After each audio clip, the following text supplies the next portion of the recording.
पर turning point निश्चित है। आगे जो दुनिया हम देखने वाले हैं वो वैसी नहीं होगी जैसी कोरोना काल से पहले थी। जैसे द्वितीय विश्व युद्ध के बाद, सेकंड वर्ल्ड वॉर के बाद पूरी दुनिया में बहुत बदलाव आए, पूरा वर्ल्ड ऑर्डर बदल गया, वैसे ही कोरोना के बाद दुनिया में बहुत सारे बदलाव की संभावना है। एक नए वर्ल्ड ऑर्डर की संभावना है और इसके प्रारंभिक संकेत नजर भी आने लगे हैं। हम सब ने इस बात को मार्क किया होगा, अनेक कोने से सुना होगा, बहुत सी चीजें पढ़ी होगी, और आप भी दुनिया में कहीं जाते होंगे, मिलते होंगे तो आप भी अनुभव करते होंगे। आज भारत की तरफ देखने के विश्व के नजरिए में बहुत बड़ा बदलाव आ रहा है। भारत जैसे विशाल देश को, लोकतांत्रिक देश को,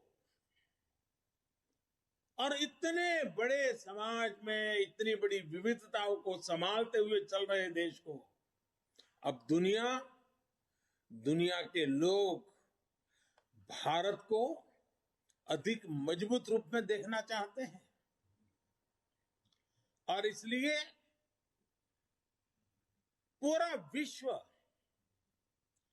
भारत के लिए नए सिरे से जब देख रहा है तो हमारे लिए भी आवश्यक है कि हम हमारे देश को तेज गति से आगे बढ़ाएं, अनेक विविध क्षेत्रों में बदलाव लाएं, मजबूती लाएं। ये समय नए अवसरों का, नए संकल्पों की सिद्धि का समय है। बहुत जरूरी है कि भारत आत्मनिर्भर बने, और आत्मनिर्भर तो बने ही, आत्मनिर्भर भारत की नींव पर एक आधुनिक भारत का निर्माण हो। कल, जैसा मैंने पहले कहा, निर्मला जी ने जो बजट पेश किया है, बाय एंड लार्ज हम देखें, पॉलिटिकल एंगल अगर हम छोड़ दें तो जो आर्थिक विषय के लोग हैं, समाज जीवन के लोग हैं, अखबारों में भी देखेंगे, कल टीवी चैनलों की डिबेट में देखेंगे, बजट का बहुत स्वागत हुआ है, बहुत सराहना हुई है। और आपने भी देखा होगा कि इस बजट में देश को आधुनिकता की तरफ ले जाने की दिशा में कई महत्वपूर्ण कदम है। साथियों, जब हम आज के बजट की चर्चा करेंगे तो सापेक्ष भी होती है, कुछ तो पुरानी बातों की तुलना करेंगे तब पता चलता है। बीते 7 वर्षों में जो निर्णय लिए गए, जो नीतियां बनी, पहले की जिन नीतियों में गलतियों को सुधारा गया, उस वजह से आज भारत की अर्थव्यवस्था का निरंतर विस्तार हो रहा है। 7-8 साल पहले भारत की जीडीपी 1,10,000 करोड़ रुपए की थी। आज भारत की अर्थव्यवस्था 2,30,000 करोड़ के आसपास की है। वर्ष 2013-14 में भारत का एक्सपोर्ट 2,85,000 करोड़ रुपए होता था। आज भारत का एक्सपोर्ट 4,70,000 करोड़ रुपए के आसपास पहुंचा है। 7 साल पहले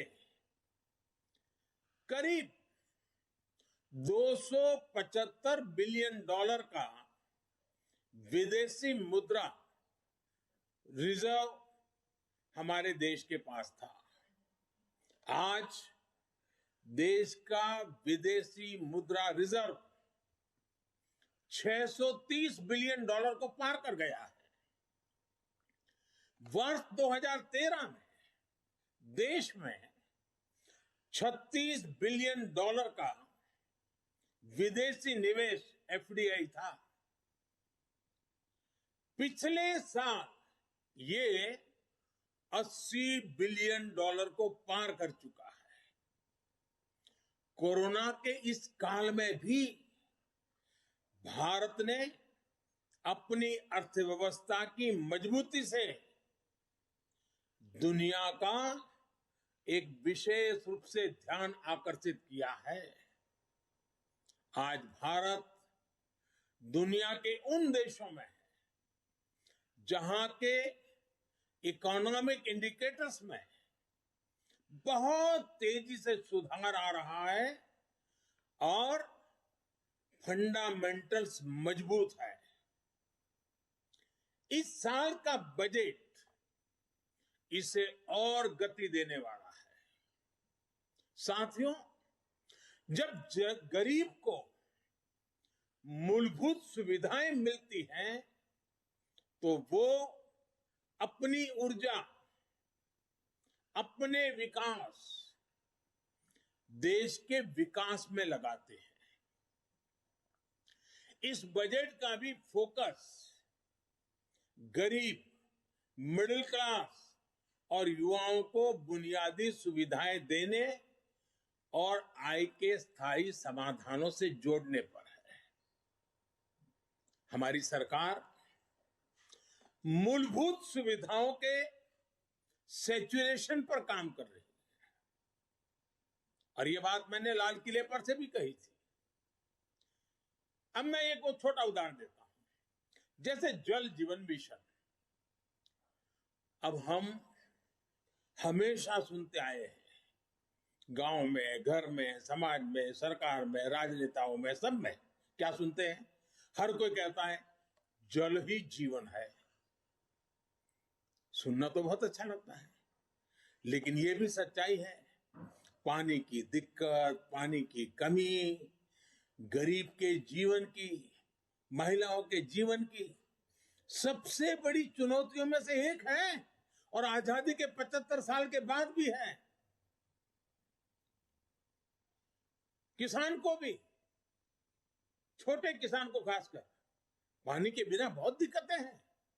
हमारी सरकार के प्रयासों से आज देश में करीब करीब 9 करोड़ ग्रामीण घरों में नल से जल पहुंचने लगा है और इसमें से करीब करीब 5 करोड़ से ज्यादा पानी के कनेक्शन जल जीवन मिशन के तहत पिछले 2 वर्ष में दिए गए हैं। अब बजट में घोषणा की गई है कि इस साल करीब 4 करोड़ ग्रामीण घरों को पाइप से पानी का कनेक्शन दिया जाएगा। और जब ग्रामीण घर की बात आती है तो उसमें अधिकतम समाज किसानी से जुड़ा हुआ होता है, खेत के काम से जुड़ा हुआ होता है।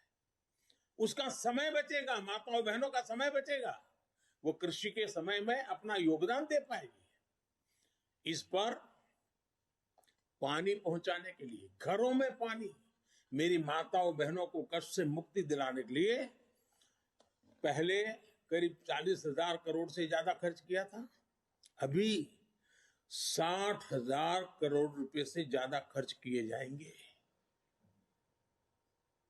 कभी हमारे देश में हमारी माताओं बहनों को, गांव को पानी के लिए 1 लाख करोड़ रुपया खर्च करके आगे बढ़ना ये छोटे निर्णय नहीं है। देश के अलग अलग हिस्सों में नदियों को लिंक करने के अनेक प्रस्ताव इस बजट में हैं। विशेष रूप से केन बेतवा को लिंक करने के लिए जो हजारों करोड़ रुपए का प्रावधान किया गया है, उससे यूपी और एमपी के जो बुंदेलखंड क्षेत्र है, हम रानी की झांसी का गर्व करते हैं ना, मैं उस बुंदेलखंड की बात कर रहा हूं। जिस खाजूराहो की चर्चा करते हैं, मैं उस बुंदेलखंड की बात करता हूं। वहां की तस्वीर बदलने वाली, पानी के अभाव में वहां के किसान के नौजवान बेटे रोजी रोटी के लिए कभी गुजरात, कभी महाराष्ट्र, केरल, तमिलनाडु तक जाना पड़ता है। ये केन बेतवा योजना किसान के जीवन में, खेती में तो बदलाव लाएगी, किसान के जीवन में बदलाव लाएगी। और इस योजना पर लगभग 44,000 करोड़ रुपए खर्च होंगे। मेरे किसान भाइयों बहनों के खेत में पानी पहुंचाने के लिए ये आधुनिक युग का एक भगीरथ काम है। अब बुंदेलखंड के खेतों में और हरियाली आएगी।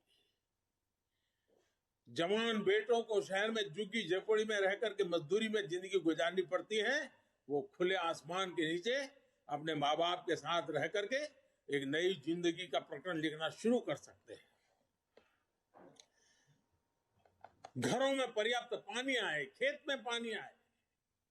साथियों, गरीब का बहुत बड़ा सपना